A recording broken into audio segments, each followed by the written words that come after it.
تم سے پہلے بھی کوئی شخص یہاں تخت نشین تھا، اس کو بھی خدا ہونے کا اتنا ہی یقین تھا، وہ بھی خدا بن کے بیٹھتا تھا۔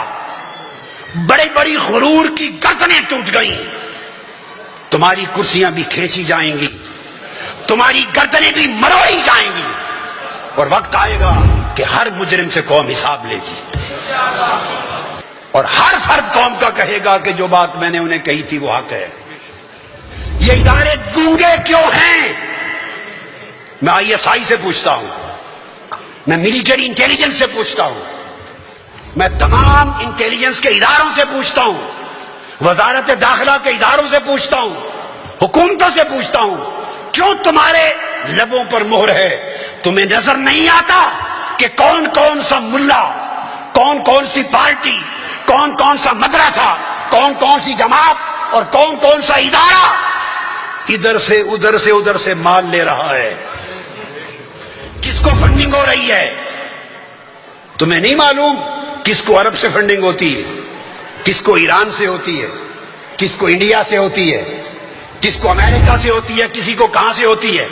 میں نے کہا ہے اگر دہشت گردی اور انتہا پسندی اور فرقہ واریت کا خاتمہ چاہتے ہو، ان سارے لیڈروں کو جیل بھیج دو جو باہر کے کسی بھی ملک سے فنڈنگ لیتے رہے، فنڈنگ لیتے ہیں۔ ان سارے اداروں کو بین کر دو، تالے لگا دو، سیز کر دو جو باہر کے فنڈز میں چلتے ہیں۔ ایک طرف حرام کھاتے ہیں، ساتھ غراتے ہیں۔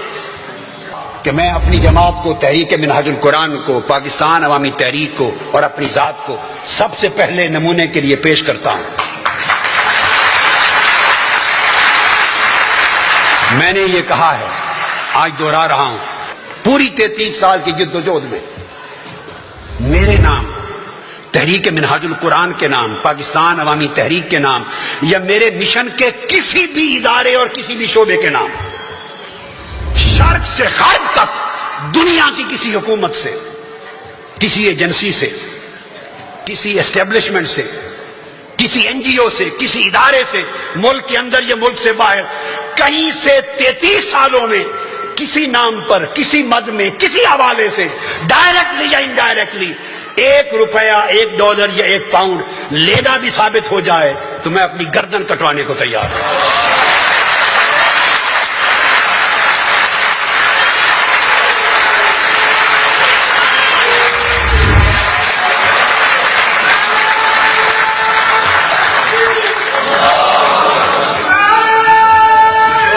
ہم پر دنیا کی کسی طاقت کا احسان نہیں ہے، اس لیے ہمارا سر کسی کے سامنے نہیں جھکتا۔